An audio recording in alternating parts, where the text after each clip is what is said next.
Welcome to episode 7 of Write Your Novel from Start to Finish. I've got my trusty assistant pork chop here. My name is Professor Ken. We're at a point where we are ready to jump into Act 2 of our novel, okay, or novella, or whatever it is you're writing.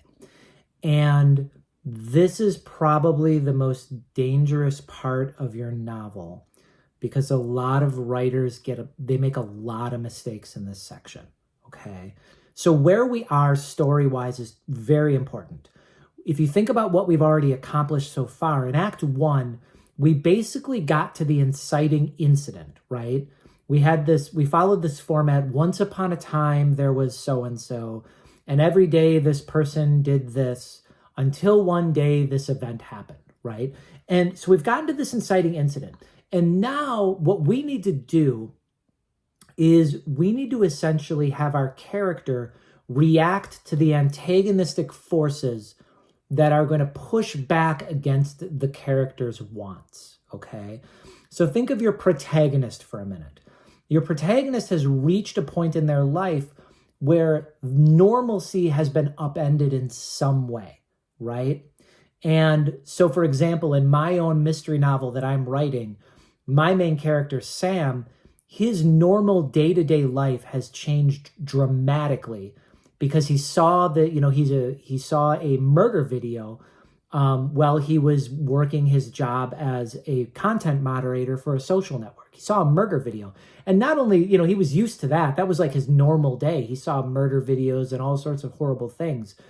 But what was especially weird about this particular video for Sam is he recognized the location of where the murder took place. So now, as I move into Act 2, I'm trying to get a sense of how Sam is going to react to this inciting incident. And that's going to be the first thing you've got to figure out in your story. And what I would recommend doing is putting together a list. And in this list, what I want you to do is I want you to start a sentence with, "because of that."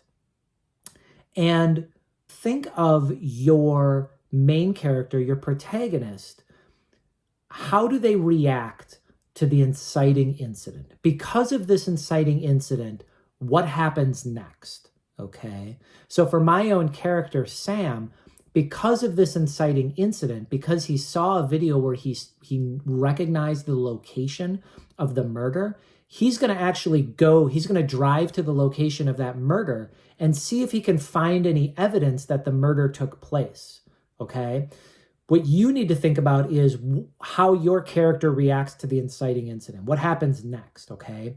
And now here's where a lot of writers make a huge mistake.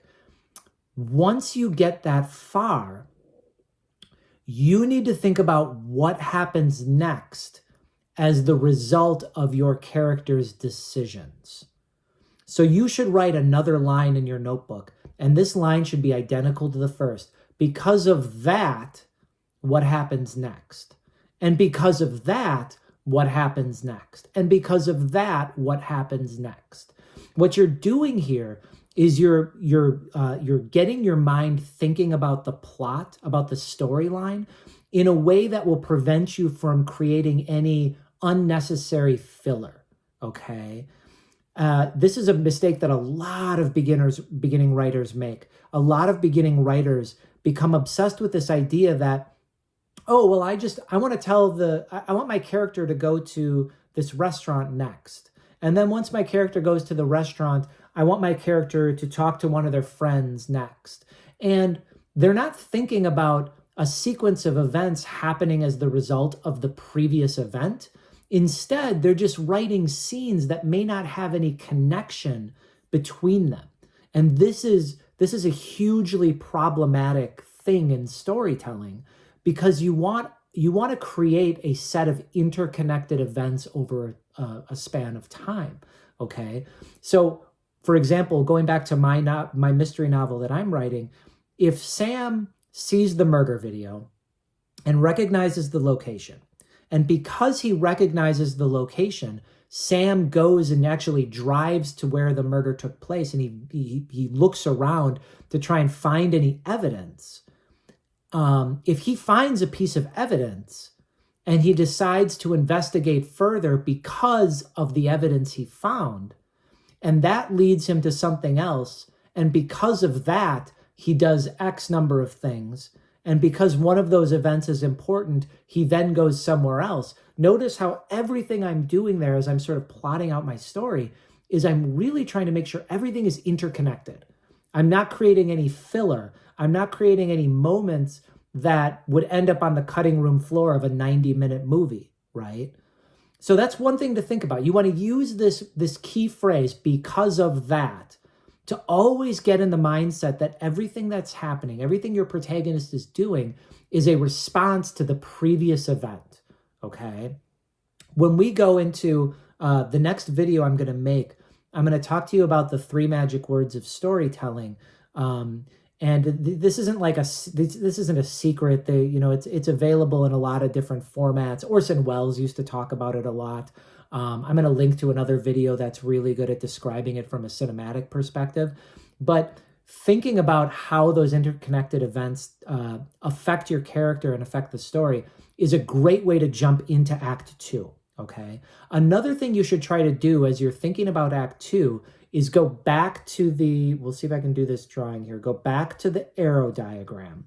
All right. And in your arrow diagram, start adding additional antagonistic forces or additional challenges that your main character, your protagonist, is going to need to overcome. Okay.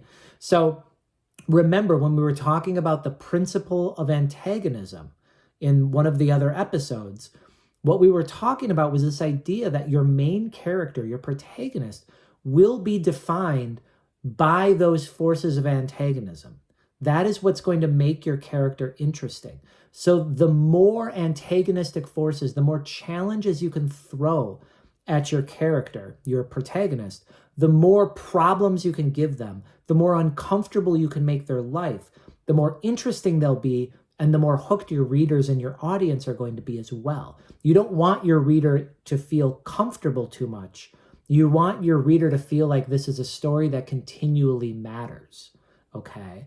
So one thing I would recommend doing as you're thinking about challenges, as you're thinking about these principles, the principle of antagonism, and these different antagonistic forces that are going to attack your protagonist in different ways, think about how you can arrange those forces in such a way that as we move through Act 2, things get progressively worse for your main character, okay?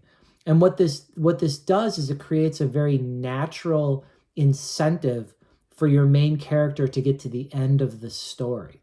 And it'll also challenge your main character, and maybe in a lot of cases, it'll break your main character as well. This is why if you look at the hero's journey, one of the parts of the hero's journey is the death and rebirth. That's one of the main plot points of the hero's journey. And it doesn't always mean an actual literal death. What it means instead is it means sort of like the lowest of the low. Where is your main character at the lowest of the low?